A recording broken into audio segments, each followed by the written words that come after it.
Can Naji Marshall be even sharper this season for the Mavericks? Plus, we rank the Western Conference 1 through 15. All that and more coming up on today's DLLS Mavs podcast.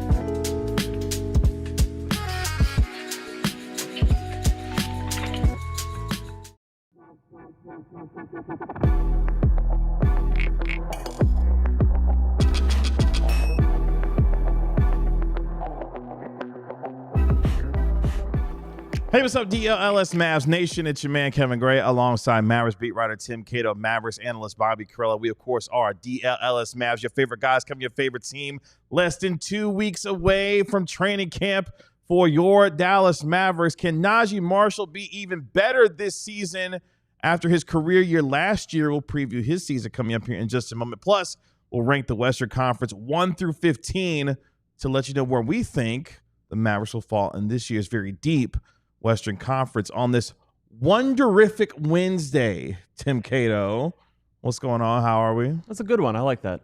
Shout out to my daughter. She was like, wonderific. I was like, so you're going to put together terrific and wonderful? She's like, yes, wonderific. I like that. So that's what we went with today. Yeah, I'm having a wonderific Wednesday as well. Mm-hmm. And we'll hopefully continue to have one. Carella, what's going on? Big night for me coming up. Big night for me coming up. Going to a nameless restaurant that Tim Cato recommended to me. It was very tough to get into. And then after that, I'm going to see Super John himself, Father John Misty, in concert, just right down the road from here. So I'm pretty fired up. This is a day for the books. Do you think Naji Marshall will be at the Father John Misty I think concert? there's honestly pretty good chance Naji Marshall knows who Father John Misty is. Yeah. Of all the players on the team, I think he might be the most likely to be aware of Father John Misty. There you go. Shout out to Lone Star Rob in the chat. Happy wonderful Wednesday. Thank you so much. And yes, very observant Lone Star Rob. Bobby with the fresh cut going into today's episode. It had nothing to do with the concert tonight. It was just I was home and I needed something to do, so I went. You don't think Cooper Flagg knows Father John? There is absolutely no chance that Cooper Flagg knows. No chance at all. Shout out to our guy Tanner, making sure we look good and sound good as always. Good to have him every single day here with us. Let's get into it as we preview Naji Marshall's upcoming season, entering his 6th season in the NBA. Last year, a career year for the man formerly known as the Knife. We'll figure out at some point what his new nickname will be this upcoming season. But last year for the Dallas Mavericks, played in what was 69 games, a career high for him, averaging over 13 points per game, collecting nearly 5 rebounds per contest, 3 assists per game, and shot nearly 51% from the field last year. Played some point guard, played some point forward. Naji Marshall did a lot last year, Bobby Carella, and in what was a career year for him in his first year in a Dallas Mavericks uniform. You're dang right he did a lot last year. 39 players. My big thing about Naji. 39 players took at least 100 floaters last season. Naji's effective field goal percentage on floaters was the 3rd best of that group. So that dude can float the ball. And the 2 guys that ranked ahead of him were Vooch and Jokic. That's Not it. bad company. So those are 2 really big guys. Naji is, okay, he's bigger than the guy right beneath him on that list, Tyler Hero, but that's what makes Naji so dynamic, right, is that he's this 6'6", 6'7", 6'8" guy who can handle the ball a little bit, put it on the floor, and I wouldn't even say, oftentimes we talk about guys that want to try and sort of matriculate their way to the rim, like he's getting to his spot. Naji doesn't really have a spot. Like all of his floaters came from different angles, different areas, going right, going left, coming back right, doesn't matter. Spinning into it, fading into it. Sometimes in transition. Yeah, it's like it's almost like he just kind of like starts going and he's like, all right, I'll figure it out when I get there. Yeah, and he just sort of throws it up, but it always goes in. He had really good touch on that.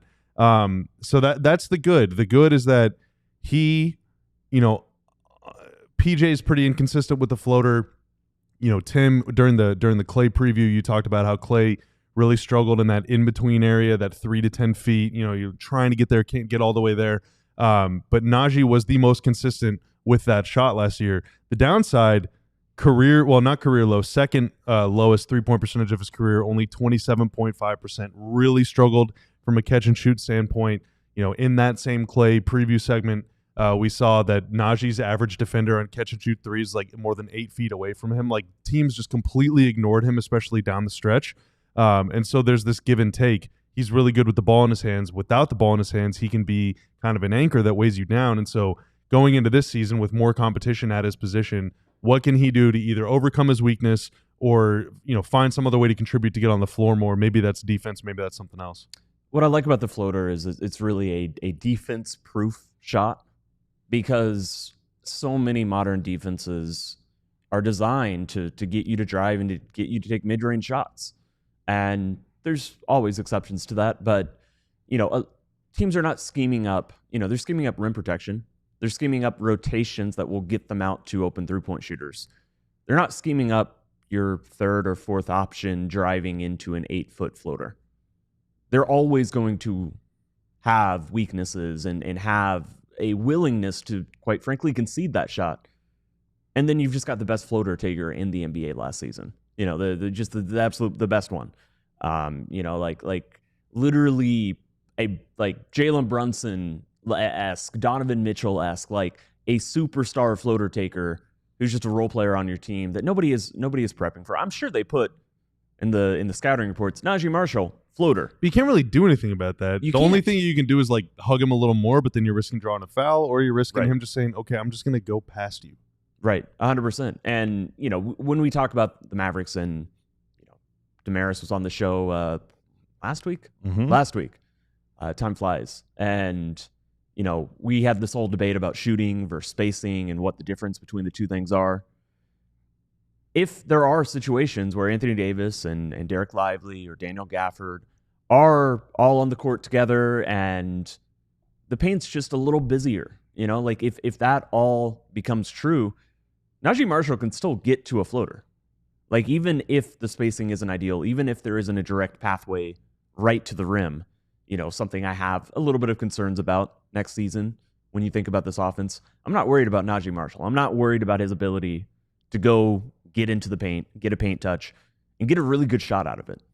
Line star 14, yes. So remember the game that he had against the New York Knicks where he went off for 38 points. In fact, that was part of the best month that he had during last season, where in the month of March, he averaged nearly 20 points per game, shot nearly 54% from the field, was also giving you a block and a half per game and nearly 2 steals per game in the month of March. And he had multiple 30-point games in that month, including not only the 38-point game that he had against the Knicks, but also had that 34-point game against the Phoenix Suns, had a 29-point game the game before that against the Memphis Grizzlies as well. We saw a lot more offensive explosion for him at times last year when it really needed to happen for a Mavericks team that was devoid in a lot of ways from offense. And Naji Marshall's creativity, his ability to get into the paint, Bobby discussed obviously his floater game, but his overall maturation from an offensive standpoint was really big for the Mavericks. I do wonder, gentlemen, as we get into this season, with the amount of depth that this team has, what does Naji Marshall's role begin to look like? Because that's the big question for me for him is we saw the emergence of his game and how much better he got last year. How does he improve upon that, especially with the role that he's going to have, and what does that begin to look like for the Mavericks this upcoming season? I mean, there's, of course, ways to improve. I mean, the role he was playing down the stretch is not the role that he's going to be asked to play, wasn't the role that he was asked to play to start the year, isn't going to be the role all the time that he's going to be asked to play next year. There is certainly room for him to improve as a defender. I thought that he was, just a guy out there defensively last season. And the three-point shooting, second lowest of his career, as Bobby said, that is another thing that obviously can be improved. Would be nice if it was improved on. It would affect and help not just him, not just help him score more points. It'll help the whole team if he can knock down a few shots. I think I'm really trying to come up with a name for him. I really am. Before the season starts. Maybe he doesn't like knife because it has a violent connotation. So maybe would something like sledgehammer work or the battering ram work because he's just relentlessly getting in the lane and doing his thing. But those both could have violent connotations too. You can wield a sledgehammer as a weapon. Obviously, you use a battering ram to destroy something, to invade people. So maybe he doesn't like that either. Maybe it's the violent connotation that he's trying to stay away from. A listener suggested, they tweeted at DLLS Mavs on X, the Naji Marshall. I think that's pretty good. I thought that was pretty good. I think that's pretty It's a great good. pun. I don't know how it It doesn't really represent him Right. though. Yeah. Right. And and there's other I'm looking up synonyms for float and floater, and it's such a basketball specific term that there really isn't one just like on the internet. I can't just see a list of 200 words that represent a basketball style floater. So it's really tough. It's really tough. I think that is the single biggest question that he faces this season is, man, like, what are we going to call you? You know? Impromptu trivia. 38 points. Scoring 38 points in a game by Dallas Maverick. There are 22 players. Do you guys have any interest in trying to 22 players that have scored 38? At least 38. at least 38 in a game? That's a lot of players. Luka, Dirk, Rowe, Mark Aguirre, Mike Finley. Michael Finley, That's 5 of the top 6. Josh Howard, KP, Roddy B. Josh Howard Roddy did B. it one time. Hell Roddy yeah. B did it one time. Who else did you say? KP. KP did it 3 times. That's already 8, right? Jalen Brunson.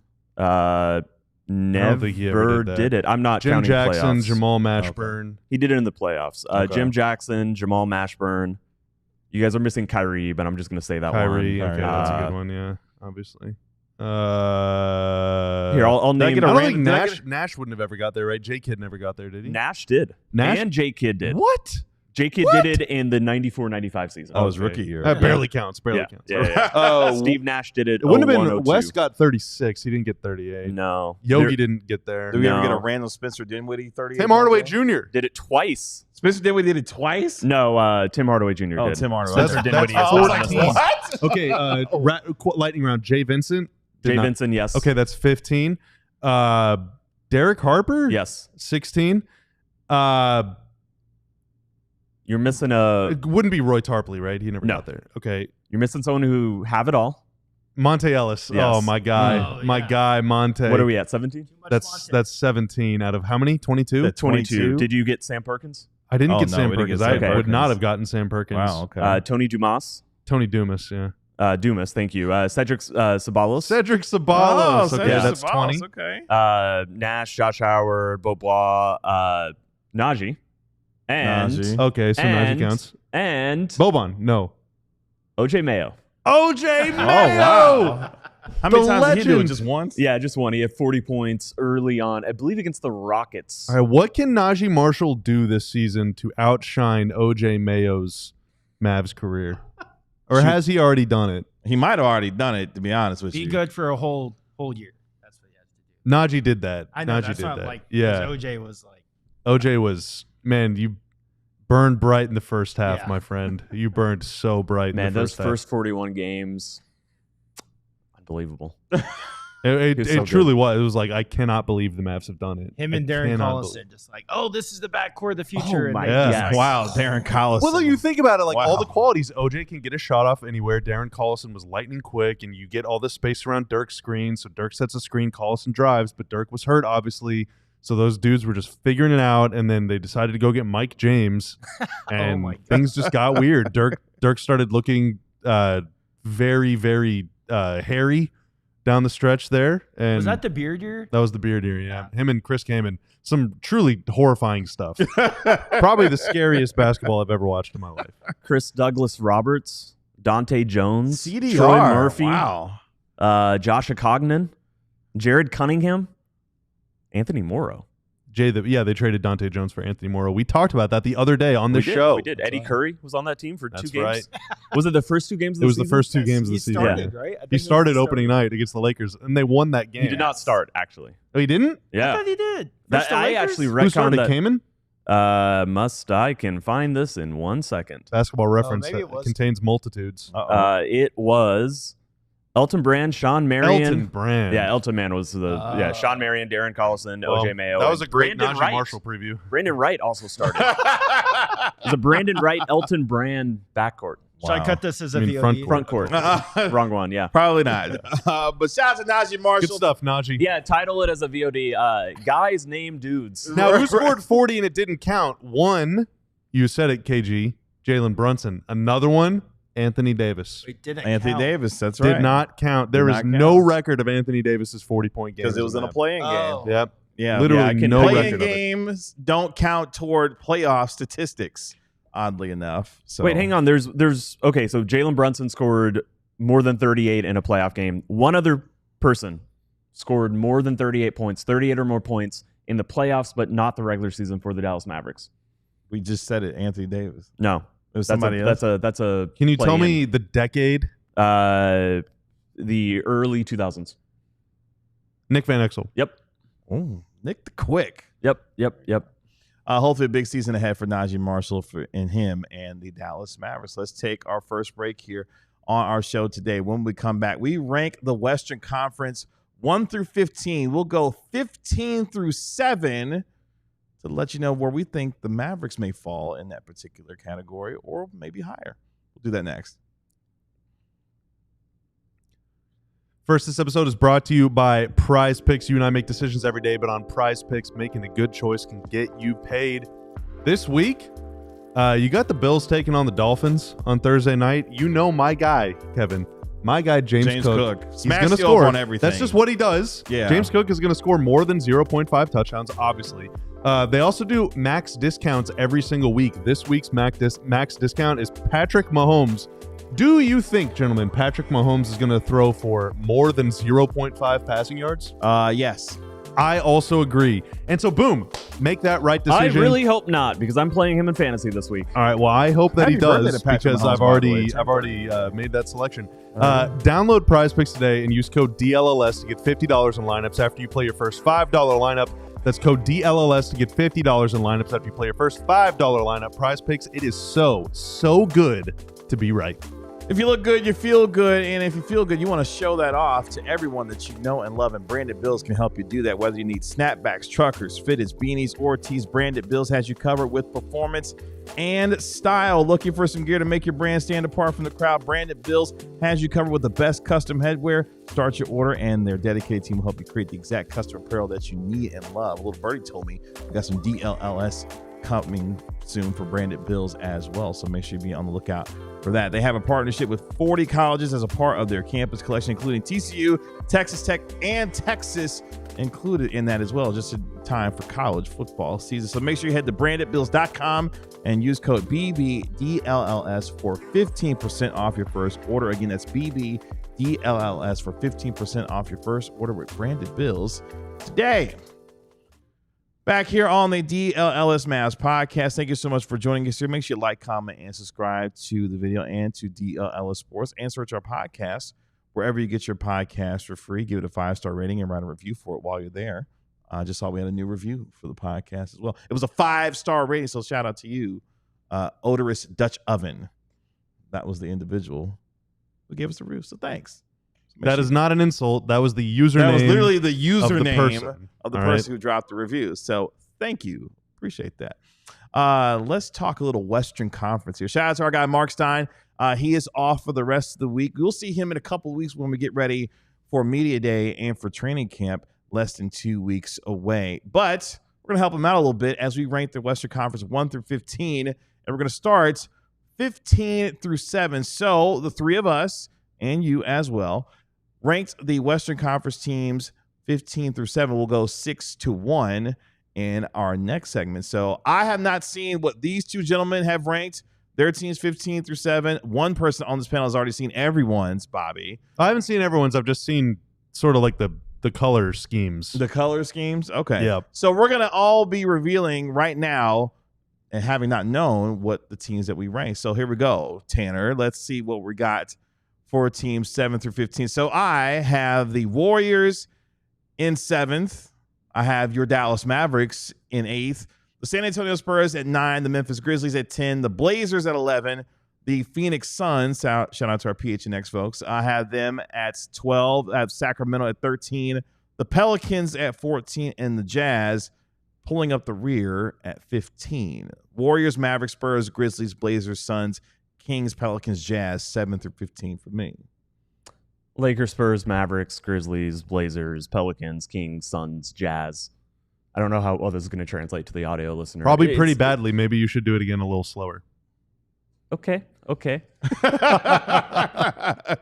We all have the Jazz last, and then we all let me summarize it. We all have the Jazz last. From 12 to 14, we differ in the rankings, but we all have the Pelicans, the Kings, and the Suns. I'm a little bit higher on the Pelicans, just in the sense that if Zion is healthy, I see it. I see something that works a little bit. But again, I've got them ranked 12th. You guys, Bobby 13th. Well, don't spoil it. Kevin 14th. I'm just trying to convey this. Then we all have the Grizzlies and the Blazers ranked 10th or 11th. We all have the Spurs and the Mavericks 8th or 9th. And then the one big difference in this subset is I've got the Lakers 7th instead of the Warriors like Kevin does. I have the Warriors 7th. I think that in the next segment you'll see that you and I aren't very far apart on the Lakers. Spurs 8th. I got the Mavs 9th. Honestly, it's pretty tough for me to separate the Spurs, Mavs, and Blazers, and even the Grizzlies in there. The Grizzlies are 11th for me. The Blazers are 10th, whereas it's flipped for y'all. I'm pretty high on the Blazers this year. I like I'm the not going to lie. Blazers, yeah. I think that they're going to be really good. I think that they might even finish higher than the Mavs. It would not surprise me. It wouldn't surprise me if the Grizzlies finish higher than the Mavs, but Jaren Jackson's injury is just who knows what's going to go on. And in this conference, like every game matters. And I can't rely on John Moran at this point. Yeah. I got the Suns 12th, Pels 13th, Kings 14th, and the Jazz 15th. And I was looking at last year's standings, and I went through team by team in this one. Okay. Last season, the West won 638 games and lost 592. So they finished plus 46 in wins over the East. Wow. This year, it might be even wider, but just using that number of wins, 638, and trying to just throw them on teams to get to that number. I ran out of wins by the time I got to the Kings in 14th. I had 41 wins left over to split between the Kings and the Jazz. Like the West is really good. Right. So I have like I just threw numbers out there. Mavs, Blazers, and Grizzlies all at 40 or 39. And then my teams 3 through 6 are separated by 2 games. So like it is so stinking close. That one injury could cost you, and that's why I don't want to speak for y'all, but that's why we all have the Mavs outside the top 6, because Kyrie is guaranteed to miss at least 40 or more games, whereas no other team superstar is guaranteed to miss anywhere close to that time at this point. Yeah, I mean, look, for every NBA season, health is the number one question for every team, maybe more so for the Mavericks than anyone else because of the players that comprise this team. But you look at Golden State, now a full year with Jimmy Butler. Yes, I know Draymond Green and Stephen Curry are a year older. They got to figure out that whole Jonathan Kuminga situation, what that means for guys like Al Horford and others coming to that team. We talk about Dallas at length. San Antonio, to me, is the team that I am most interested in to watch this year, because if Victor Wembanyama is healthy, he's going to be the overwhelming favorite for Defensive Player of the Year. Can they figure out this whole De'Aaron Fox, running the point and him being the running mate alongside Victor Wembanyama? But they've got Stephon Castle. They've got some really young, talented players there. And, oh, by the way, they got the number 2 overall pick in Dylan Harper there as well. San Antonio is going to be a very, very interesting team to watch this year, because they're young, they're talented, and I think they have a chance to make some noise when it comes to potentially being a playing team. I mentioned with Memphis, I cannot rely on John Morant anymore. Like, there is no question about the talent that is John Morant. The question is he going to be available to be on the floor to ever provide it in a consistent manner for Memphis? Portland, Jackson too. I mean, yeah, Jaren Jackson too. Unfortunately, at least with him, we've seen him be a former Defensive Player of the Year. So that when he's on the floor, there's a high productivity, that comes from him. Same with Morant, but again, Morant's just unreliable. Phoenix, I don't know what the hell's going on in Phoenix. They got a new head coach, new general manager. Devin Booker's getting paid $1 bazillion there. Kevin Durant is gone. I don't know what the hell Phoenix is going to be this year. Sacramento, the Pelicans' injury concerns in Utah is racing to the bottom as quickly as they possibly can this year. So 7 through 10, Golden State, Dallas, Sacramento, Memphis. I hedged between Portland and Memphis because I do like Shaedon Sharpe. I like Donovan Clingan. They're going to be the man in the middle moving forward there. They liked him so much. They were like, DeAndre, and you can go ahead and go. So I almost had Portland at 10, but I went with Memphis because they've proven it a little bit more with the experience that they have. It's interesting how much consensus we had, and Mason was pointing this out in the chat. 100%. And you know, it's interesting. It's hard. Honestly, I think it's hard to go too far outside of consensus. If you think back to last year, the standings last year, we missed on the Mavericks. We were all very high on the Mavericks. But you think about the Mavericks season, and they were not healthy and then traded Luka. It's really hard to look at the Mavericks and be like, well, we had them in the wrong place. Did we miss on them, or did they just have a disastrous season? And, you know, there's no predicting that. We did miss on the Rockets, though. Mm-hmm. Like that is something that was predictable. It wasn't just circumstances. It wasn't injuries causing a team to sink and fall. It was us not foreseeing how quickly this team would rise. So I'm trying to think. Who got them right though? Do what? GM Ben did get the Rockets. That's right, he did. Yeah, GM Ben did have. He was pretty high on the Rockets. He didn't have him. He didn't have him number 2. So I think there is there is a lot of there could be some like variance within the consensus, right? So all of us have in some order Spurs, Mavs, Blazers, and Grizzlies between 8 and 11. But in my little fake win prediction thing, they're all separated again by like 2 games. Yeah. Right. So like you could have the Spurs at 8, I could have the Spurs at 11, but they could be 1 game apart. Or you could have the Mavs at 8, I could have the Mavs at 11, or vice versa, or whatever. But like I think those 4 teams are relatively on the same level. They both have a lot of intriguing players. They all 4 have a lot of intriguing players and some really interesting superstars that all have serious questions. And so we'll see if they can put it together, right? So I think like that batch of teams belongs together. Whether you think they're going to be 8th or 11th, it almost doesn't really matter to me because, again, so much of it is still kind of undecided. Is there any Houston team, or is there any team that's going to do what Houston did last year that we're just not foreseeing, that's going to actually be a juggernaut, going to win a lot of games? And, you know, I don't quite see it yet for Portland. I don't see it for Memphis. Of this group, that 7 through 15? Of 7 to 15, which is the likeliest team to actually be top 6? And let's take out 4? the 7. Let's take out the 7. Unless do y'all do y'all We can think take out that the like Warriors? Yeah. KG, how close do you think the Mavs are to the Warriors? Tim, how close do you think the Spurs are to the Lakers? I think there's a top 7 in the West. Yeah. Yeah. Me too. Of the group that we have 7 through 15, a team that could take a Rockets-like leap, I mean, San Antonio for me. I mean, San Antonio is probably the The Kings had that one year they finished 3rd. Yeah. Yeah. I mean, but San Antonio, from a pure talent standpoint alone, I mean, they are about to have one of the 10 best players in the league for the next 15 years, if he's able to remain on the floor, and Victor Wembanyama. So that alone increases the ceiling for what San Antonio. The boldest thing to say is that if Zion Williamson plays 80 games, then it could be the Pelicans. Yeah. But again, it's impossible can't rely to on predict it. that. Yeah, in the same way that I didn't miss on the Mavericks last season because of all their injury stuff, I'm not missing on the Pelicans because I'm expecting Zion to not be fully healthy all year. I think if it could, I mean, I don't think it will be, but it could be the Mavs because, I mean, ring the bell, if healthy, if AD plays 75 and if Kyrie lives in the brightest timeline, you know, and if Cooper Flagg is that freaking dude right away, then the Mavs will have 30, 40 games of what could be 3 All-Stars on a team. And usually when you have 3 All-Stars on a team, unless you're the Suns, Right. you're going to win a lot. And so there's a chance it could be the Mavs. I just think, again, you know, this is all about information and predicting and posturing and all that stuff. And the only information we have about the Mavs is that Kyrie is definitely going to miss time. We don't know how good Cooper is. We don't know when AD is going to play. I mean, I'm assuming he's going to be out there for opening night, but like we don't know how many games he's going to play. Maybe he's out there for opening night. I think he'll be out there opening night. But I think that It's just unclear. Are we going to get 52 games or 72 games? And that is that alone, just 20 extra games of Anthony Davis could be the difference between 5th and 11th. Like it genuinely could be.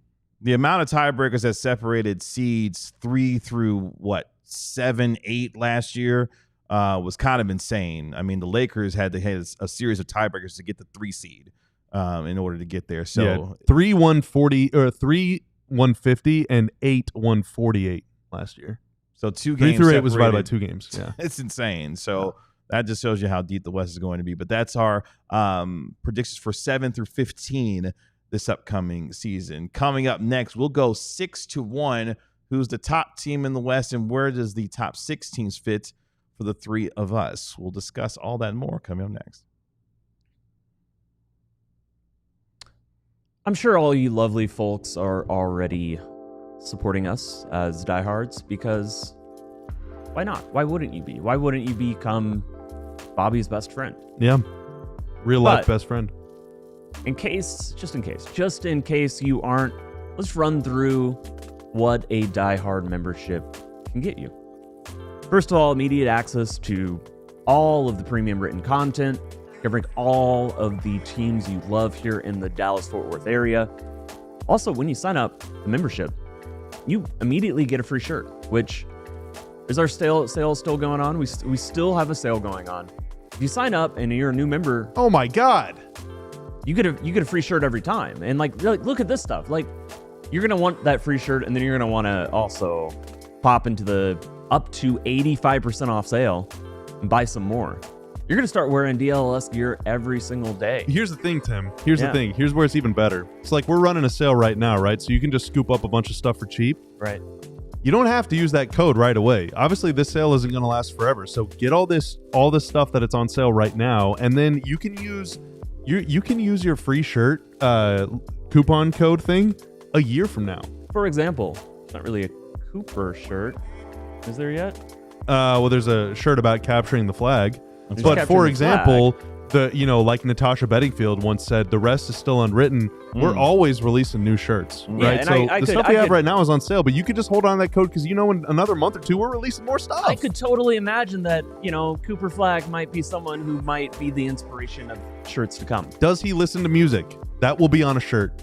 Cooper's favorite songs. I'm going to make that into a shirt. I don't confirm that. With the when you sign up to be a diehard, you also get access to the diehard only Discord. Get 20% off all events and merch. You get the physical diehard card. So what are you waiting for? alldls.com/diehard. Coming up in our final segment today, what are the biggest holes for these rosters this upcoming season? We'll get to that to conclude our show for today. Tomorrow, we'll continue our season player previews with PJ Washington. Will be on the deck. We'll remind you that before we get out of here on today's show as well. But we ranked teams 7 through 15 in the West in our last segment. Now we will do teams 1 through 6 in this segment. If you haven't already, make sure you check out Mark Stein's Substack as we helping them out today as we predict our teams and where they will finish in the Western Conference this upcoming season. So without further ado, Tanner, let's reveal teams 1 through 6 for our group here. I went with the reigning NBA champion Oklahoma City Thunder at number 1. The Denver Nuggets come in at number 2. The Rockets, for me, will come in at number 3. The Clippers come in at number 4. The AARP team of the West, the Los Angeles Clippers. And then the Minnesota Timberwolves at 5. I had the Lakers at 6. So Thunder, Nuggets, Rockets, Clippers, Timberwolves, Lakers 1 through 6 for me. Mine only differs in 2 ways. I've got the Clippers ahead of the Rockets, and I've got the Warriors in 6 instead of the Lakers. So, when we did 7 to 15, I had the Lakers. I was the only one who had the Lakers in there. But really, we all have the Lakers and the Warriors kind of in that 6-7 slot. We've all got. I'll let you go before we're summarizing it more. I got Thunder, Nuggets, Rockets, Clippers, Wolves, and Lakers. So Kevin Gray and I are we're in lockstep. Yeah, we're not wearing the same shirt, but we're sharing the same brain. Yes. Yeah. It's there's a lot of similarities here, a lot of consensus yet again, and it's. Let's say like Jokic is someone who has been extremely, extremely healthy throughout his career. we're not even predicting like something where he misses most of the season. What if he misses 20 games? All of a sudden that like Denver could be 4 or 5. Really what we're trying to do is like, who are the most threatening teams in the Western Conference? To the Thunder. Really to the Thunder. Yeah. And certainly we saw, like OKC. I mean, Denver took OKC to 7 games in the West semis last year. Quite a bit better in my estimation. And so, I do, the big difference, the one that we could talk about is that it's a little bit tougher now, but I really like the Clippers roster. There's a lot of commotion about the Los Angeles Clippers over the past few weeks. I still don't see enough indication that this could be, a actual punishment where Kawhi Leonard isn't playing for the Clippers next year, but it's not impossible, and that would obviously dramatically change, kind of my outlook on the Clippers. But right now, I really like their roster. I really like Houston too, to be clear. I'm just a touch higher on what the Clippers possibly can do than Houston. That's the one slight way that we differ. I think for me, when I look at my top 6, I mean, the Clippers are a terrific team. They are just old. They are old as hell. James Harden is in his late 30s now. Obviously, you brought in Bradley Beal, who just turned 32 as well. They brought in Brook Lopez, who just turned 37. Ivica Zubac is a monster in the middle for them. And yes, the wild card is Kawhi Leonard always and his health. But the Clippers are as talented of a team in the league as you will find. Oklahoma City is on a tier by themselves, and then it's the rest of everyone. Denver, I thought, had probably the best offseason in the league. I know folks will look at Houston, what they didn't able to get Kevin Durant and not having to give up much to get him. But to get Tim Hardaway Jr. on a minimum contract, bringing back Bruce Brown, you flip that trick back of Michael Porter Jr. into Cam Johnson from the Brooklyn Nets. And oh, by the way, you still got, a 3-time MVP in Nikola Jokic there. Could Jamal Murray get off to a fast start for Denver? To me, is going to be a big question for them. But yeah, OKC, Denver, Houston, I think is in a class of its own. The Clippers are there. They're going to be really good. I think they finish in the top 4.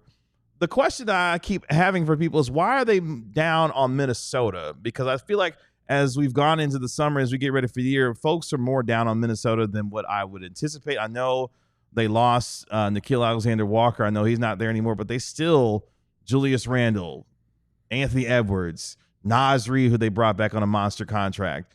Like, this is still a really good team in Minnesota that I don't see them falling outside of the top 6 in the Western Conference this year. Who was low on them? There's a lot of folks who think like there's going to be some regression for Minnesota. They went to back-to-back Western Conference Finals. They had to use monster second halves to get to the Western Conference Finals in the playoffs, the last couple of years. Yeah, that is a big problem. I mean, they've gotten off to really not necessarily slow starts, but just like unimpressive starts. Yeah, for a couple of years. And apparently said he's been just whatever. He's not logging on to social media. Yeah, which apparently Ant's locked in. Yeah, that's just that just means a lot. But I mean, if he gets off to a good start, he got off to a pretty good start last year. The team was kind of lousy. It took Julius a little while to figure it out and kind of get in the mix. Did you like the amount of threes he was taking last year? At one point, he was a great shooter. Yeah, why not? Yeah, well, I'm saying his 3-point attempts jumped dramatically. I think he was shooting like 40%. Like he was. Yeah, and he went up to like 10 threes per game. Yeah, if you're going to be making them like that, keep doing it. Yeah. Shoot the crap out of it, man.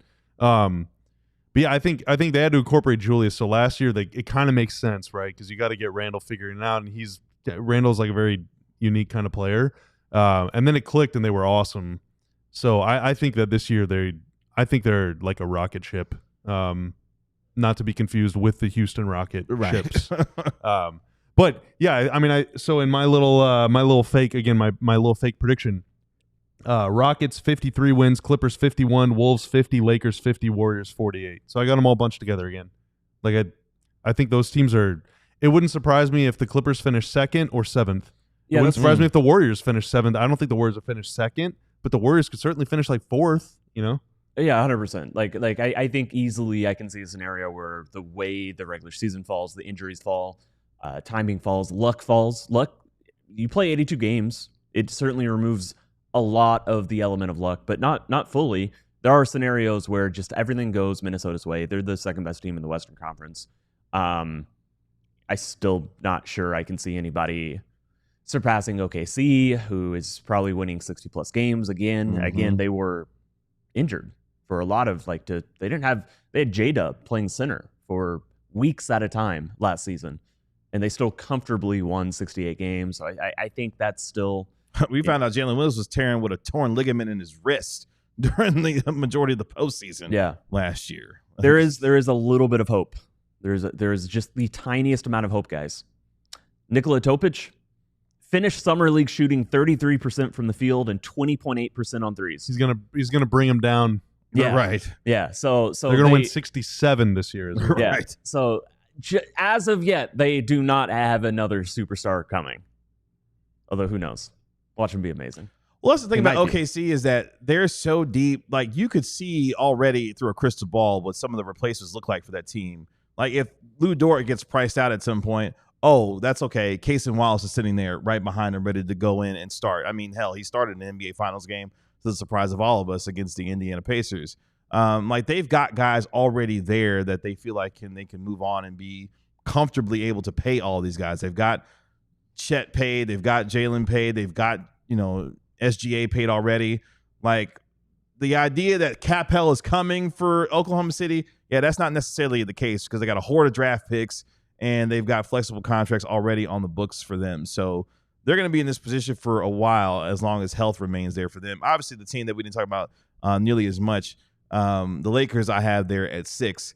I mean, anytime you have a top 5 player in the league, he's going to give you a chance to finish in the top half of the Western Conference, and that's exactly what the Lakers have in Luka Doncic. Can LeBron James, at 40+ years old, continue to be a top 15 player in the league like he was last year? He's in a unique situation where he's entering a year where he has no contract after this.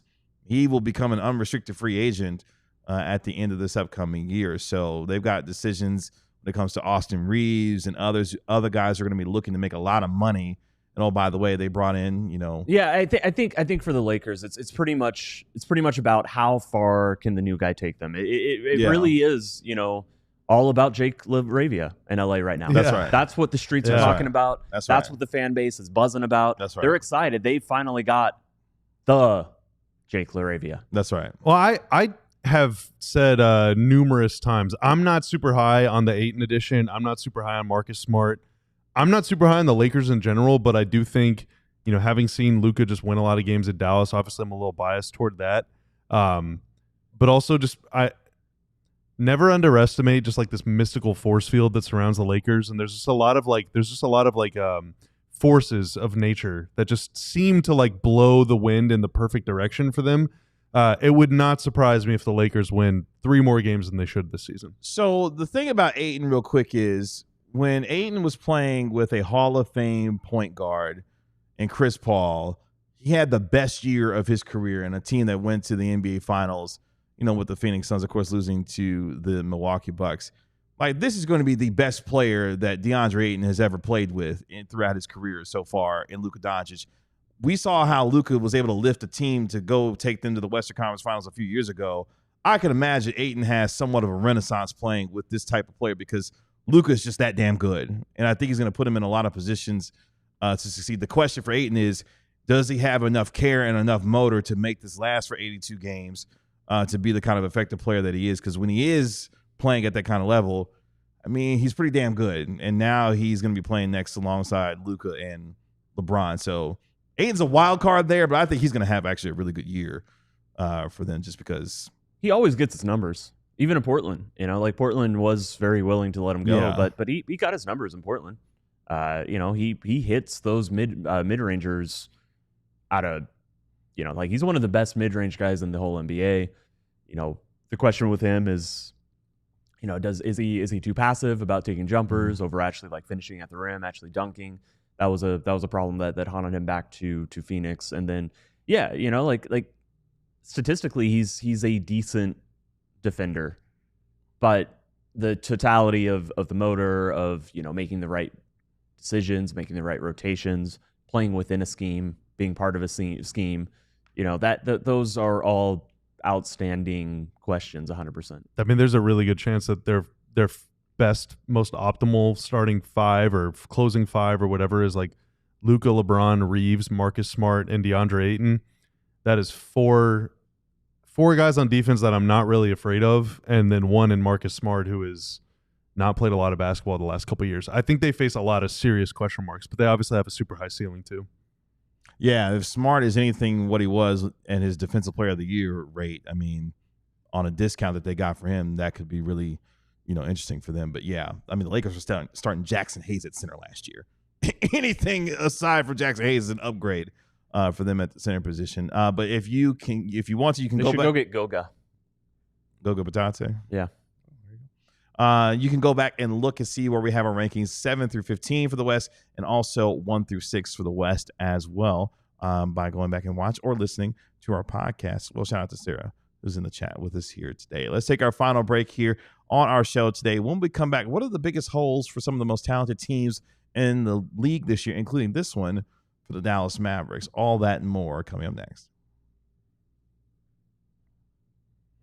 But before we get there, I want you to become a diehard member. We talked about some of the benefits that you can have becoming a diehard member, going to alldlls.com, clicking that diehard tab, and you get access to all of our tremendous content. We've got 20% off our events. You got our member-only Discord as well. You also get a free t-shirt when you sign up. And right now, if you go to our DLLS locker, you can get tremendous merchandise available right now as well, up to 85% off the merch that's already there, 20% off our All City Warehouse sale as well. So make sure you go to store.allcitynetwork.com to check out our incredible merchandise there, including the one that Tanner loves the most, the Rip 'em Up, Tear 'em Up for his Baylor Bears. Another benefit to watching the show and becoming a diehard is you get to be my friend on Pokemon Go. Code 9545-6345-1337. Add me. That's my friend code. All right? That's a lot of numbers. That Film is a lot Club. of numbers. Film Club. That's right. We're talking ball on what? Friday? That's right. On Friday. We're closing this chapter of the movie club, unless we do the Fish That Saved Pittsburgh whenever Stein gets back. We should. I think we should. Okay, maybe we, all right, so maybe there'll be an extra movie bonus added, movie. but we're watching Love and Basketball. I'll come back for that. This Friday. Okay, we're going to be talking Love and Basketball, so definitely go ahead and watch that movie, whether it's today or tomorrow. Just make sure you watch it before Friday. Neither Tanner nor Tim nor I have seen it before, and so we're all really looking forward to this one, and it's gonna be a really good conversation. So that is this week's Film Club movie. I'm pretty convinced I'm gonna like it more than Air Bud. Probably. Yeah. And don't But forget as well, Tough bar to clear. to celebrate Big Brothers Big Well, Sisters not for month me. here at DLLS Sports and across the All City Network. Just a moment together can build a youth's resilience. It takes little to be big again. Go to bbvs.org to learn how you can be a big or donate. In lieu of our super chats, we are asking that you donate to Big Brothers Big Sisters this month. Let's take and get into our last segment here on our show today. Tomorrow we'll continue our player previews for the Dallas Mavericks as we will preview the season for PJ Washington. Looking forward to that conversation for us tomorrow as we get ready to get his season going as well. Apparently Love and Basketball is Sarah's favorite movie. Oh, nice. So Nice. get the word out, Sarah. What's your favorite movie, Kevin? My favorite movie of all time, Willy Wonka and the Chocolate Factory. Oh, wow. Okay. Yeah. That's a good one. Remember the Titans. And then my third, I would say, would be Ocean's 11. Anytime Ocean's 11 is on television, I'm stopping what I'm doing and I'm watching Okay. Ocean's 11. Interesting. Yeah. What's Tim? yours? Oh, you asked me first. Yeah. Probably Doctor Strangelove. Oh, yeah. Okay. You've mentioned that before. That's And- canon at this point. Yeah, yeah. I've and then I don't know. There's, before sunset, part of the Linklater Yes. Sunrise trilogy is probably in there. Don't say Barry Lyndon. I will. It's not Barry Jump Lyndon. over No, the- that's not like a favorite of mine. I would probably also say Paris, Texas, and Tampopo. So I think mine might be Hot Fuzz. I just love that movie. Nice. I love that movie so much, dude. Nice. It's just so good. Tim is an Airbud denier. Not an Airbud denier. It's crazy. Yeah. Lion Star 14 says, "Remember the Titans." It's a classic movie, man. Denzel he's the best actor of our generation. You know how I talked about the Die Hard only Discord? Me and some Discord friends. Oh, there was an extensive convo. Yeah, we were yapping about movies for a while last night. So Tim threatened me, I think, at one point. But not you got threatened. What did I say?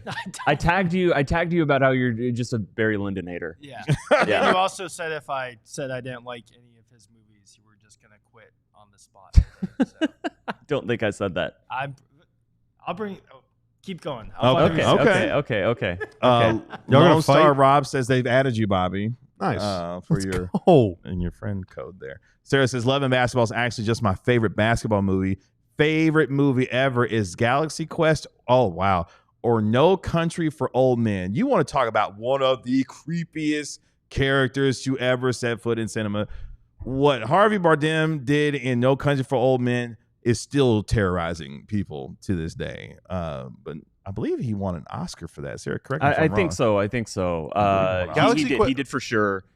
It was a really weird year where There Will Be Blood, to me, should have been the best picture. But No Country for Men also equally deserving. Basically, these two incredible movies pitted against each other. I side a little bit more on the There Will Be Blood side. The Oscars went towards No Country for Old Men. It is still a hotly debated thing in cinema circles, I have learned in the past few years. I was not aware of it at the time. I have the quote from Tim on Discord. Tanner, tomorrow we're going to talk about which Kubrick films are good. If you say none, I'm quitting. Yeah, but you wouldn't say none. You didn't know if I was going to or not. But. Okay, I will quit if you say none. Oh, well, it's too late. I already said something. Yeah, you like Strangelove and some others. Wow. I like what you're doing, Shaheed. Favorite movie, Bad Boys 1. My wife and I, we loved Bad Boys for life. The callbacks from the final Bad Boys movie was excellent. But yes, Bad Boys 1 is the original. I think I've seen Bad Boys 2. Okay. Don't know if I've seen Bad Boys 1. I'm pretty sure I've seen Bad Boys 2. You should go back and watch all of them, like in order. Like the callbacks and stuff, and especially in Bad Boys for Life, are pretty amazing. I enjoyed it.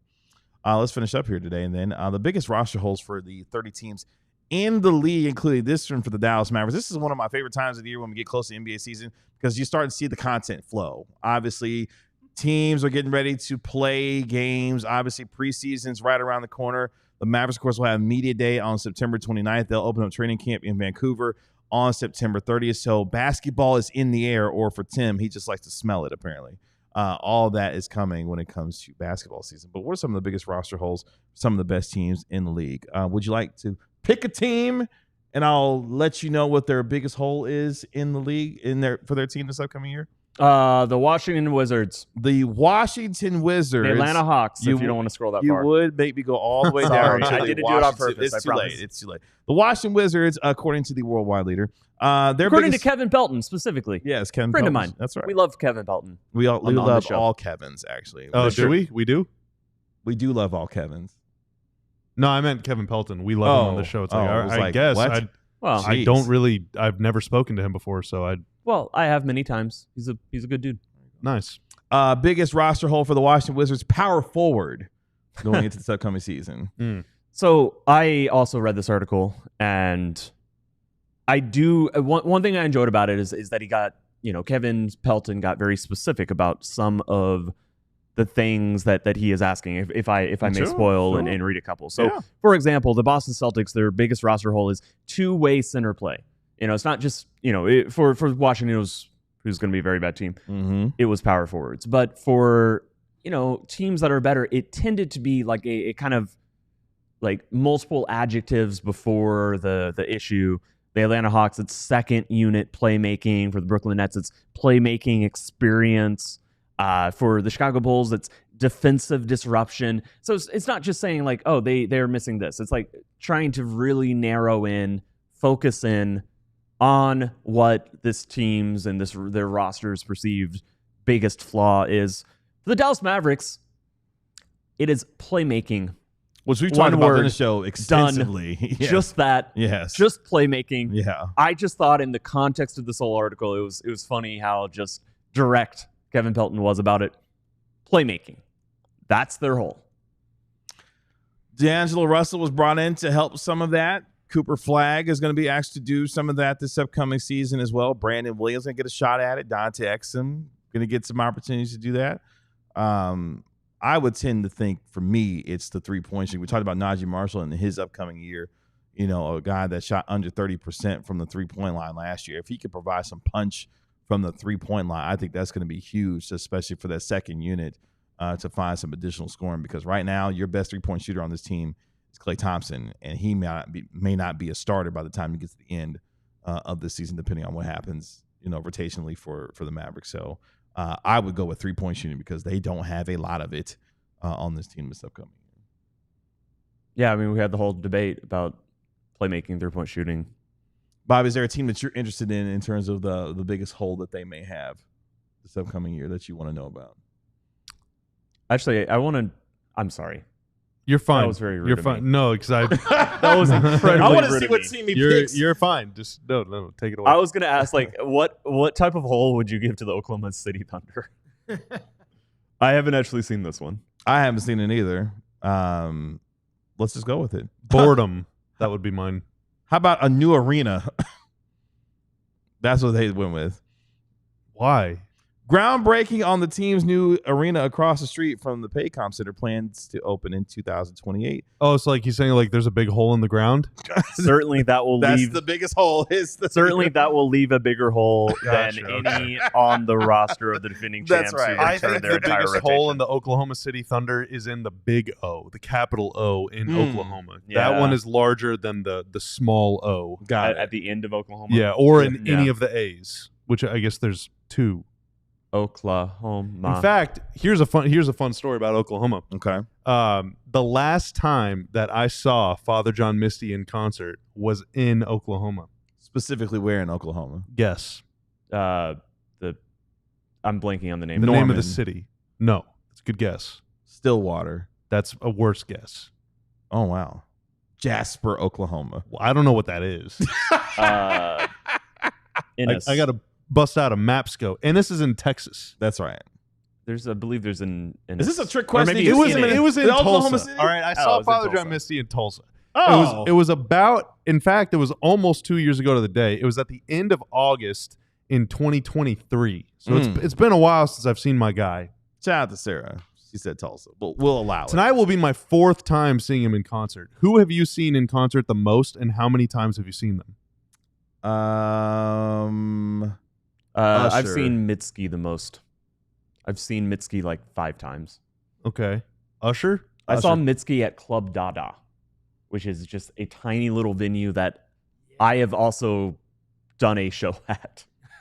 The wow. Athletic, early on in the Athletic Dallas, or Moyal gathered up kind of like a panel of all the writers. And so I was on the stage. I was on the same stage as someone who quickly became much bigger than that stage, and who I've seen like 4 times subsequently. I've seen Usher twice. My wife has seen Beyonce, 5-6 times at minimum. Here, I've got a funny Yeah. one for you. It better Better be be funny. I've technically seen Kendrick Lamar 3 times. Okay. Would you like me to list the 3 times? Okay. One was ACL, and that was great. I believe it was.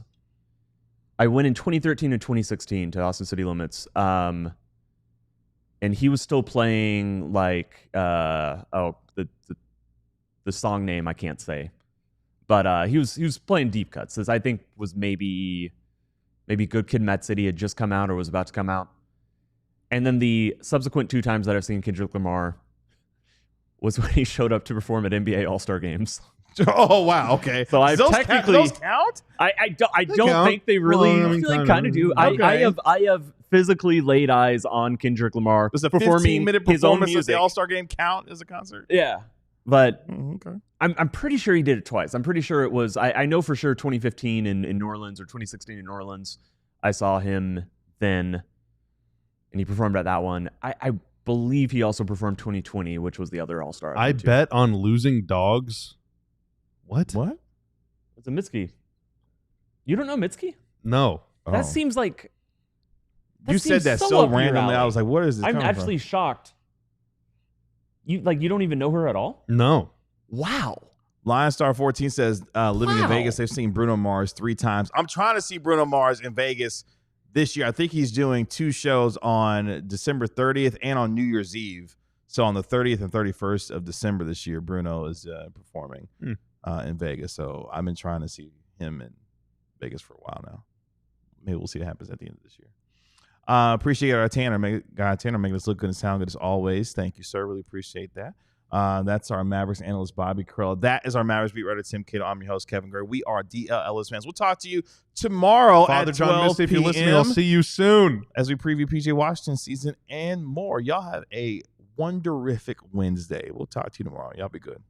Peace. We all silly like the mayor.